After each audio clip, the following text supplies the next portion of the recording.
அன்பர் இயேசுவின் நல்ல நாமத்தில் வாழ்த்துக்கள். ஏசப்பா மேல விசுவாசமா இருக்கிறதுனால என்ன பலன் கிடைக்குது? கஷ்டம்தான் வருது அப்படின்னு சொல்றீங்களா? வேதம் என்ன சொல்லுகிறது பார்க்கலாம். எரேமியா தீர்க்கதரிசியின் புத்தகம் 17ஆம் அதிகாரம் 7வது வசனம். கர்த்தர் மேல் நம்பிக்கை வைத்து கர்த்தரை தன் நம்பிக்கையாக கொண்டிருக்கிற மனுஷன் பாக்கியவான். வேதம் கர்த்தரை நம்புற மனுஷன் பாக்கியவான் என்றுதான் சொல்லுகிறது பிரியமானவர்களே. ஆனா நாம சில வேளைகள்ல நான் எத்தனை வருஷம் நம்பிக்கையா இருக்கிறேன் அப்படின்னு சொல்றோம்ல பிரியமானவர்களே. அந்தரங்கத்துல நீங்க அடிபட்டாலும், நொறுக்கப்பட்டாலும், ஒடுக்கப்பட்டாலும், சிறுமப்பட்டாலும், வேதனை வந்தாலும், குறைவுகள் வந்தாலும் அவர் மேல வச்சிருக்கிற நம்பிக்கையை விட்டு கொடுத்துறாதீங்க பிரியமானவர்களே. என்னுடைய வாழ்க்கையில நான் அதை உறுதியாய் செய்தேன். எவ்வளவோ கஷ்டமான பாதைகள், நிந்தைகள், சிறுமைகள் அதிகம். ஆனாலும் கூட என் அப்பா மேல வச்சிருந்த அந்த நம்பிக்கை அதை விட்டு கொடுக்கவே இல்லை. அந்தரங்கமான என்னுடைய இருதயத்தின் அறையில அவரை மாத்திரம் நான் நம்பி இருந்தேன். பிரியமானவர்களே, இன்னைக்கு அப்பா என்கிட்ட பேசுறார்.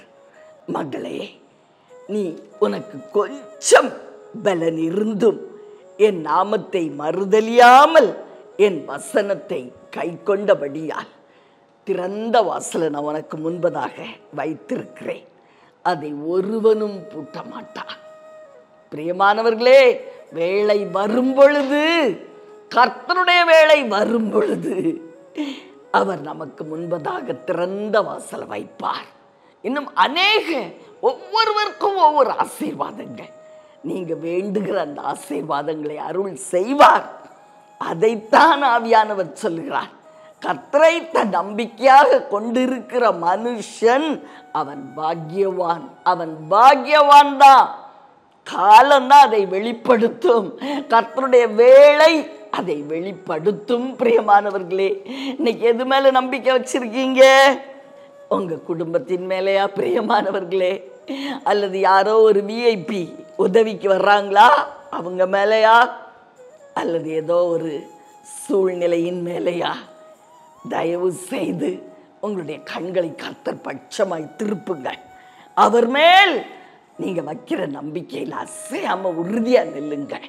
உங்களுக்கு கொடுக்க போகிற ஆசீர்வாதத்தின் பெயர் என்ன தெரியுமா? பாக்கியவானா இருப்பீர்கள். அதுதான் ஆவியானவர் சொல்லுகிற காரியம். உங்களுக்காக ஜெபிக்கட்டுமா பிரியமானவர்களே? அன்பின் பரலோக தகப்பனே, அருமையான எங்கள் நல்ல ரட்சகரே, நாதா, ஆவியான அன்பு தெய்வமே, உங்க மேல நம்பிக்கை வைக்கிற மனுஷன் அவன் பாக்கியவான். பாக்கியவான் என்றால் ஆசீர்வதிக்கப்பட்டவன் என்று வேதம் சொல்லுகிறதே. நாதா, அப்பா, நாங்க அசையாம உறுதியா உங்களை பற்றி பிடிக்க எங்களுக்கு பலன் தாங்க, கிருபை தாங்க ராஜா. உங்களை பற்றி பிடித்து ஜெயிக்க கிருபை செய்யும். கடந்த நாள்ல நாங்க உங்களை நம்பினோமே, அதன் பலனை இந்த நாட்கள்ல நாங்கள் கண்டுகொள்ள உதவி செய்யும், உதவி செய்யும். இயேசு கிறிஸ்துவின் இணையே இல்லாத நல்ல நாமத்தில் நல்ல பிதாவே, ஆமென்.